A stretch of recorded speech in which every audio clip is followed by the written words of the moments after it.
Current ಇಲ್ಲ ಅಂದ್ರೂ ಕೂಡ ಪೆಟ್ರೋಲ್ ಇಂಜಿನ್ ಸ್ಟಾರ್ಟ್ ಮಾಡ್ಕೊಂಡ್ಬಿಟ್ಟು ಈ ಮಿಷಿನ್ ನಾವು ರನ್ ಮಾಡ್ಕೊಬೋದು.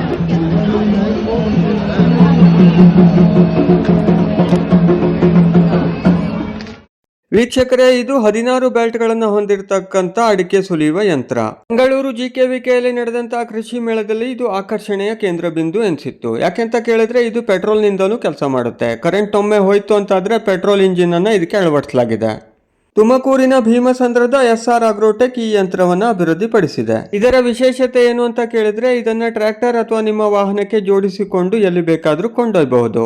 ಒಂದರ್ಥದಲ್ಲಿ ಈ ಅಡಿಕೆ ಸುಲಿಯುವ ಯಂತ್ರ ವಾಹನದಂತೆಯೇ ಇರ್ತದೆ. ಇದಕ್ಕೆ ಟೈರ್ ಇರ್ತದೆ, ಇದಕ್ಕೆ ಜೋಡಿಸಿಕೊಂಡು ಹೋಗುವಂತ ಒಂದು ವ್ಯವಸ್ಥೆ ಇರ್ತದೆ. ಅಡಿಕೆ ಬೆಳೆಗಾರರಿಗೆ ಅನುಕೂಲ ಆಗ್ಬಹುದು ಅಂತ ಅಂದಾಜಿಸಲಾಗಿದೆ.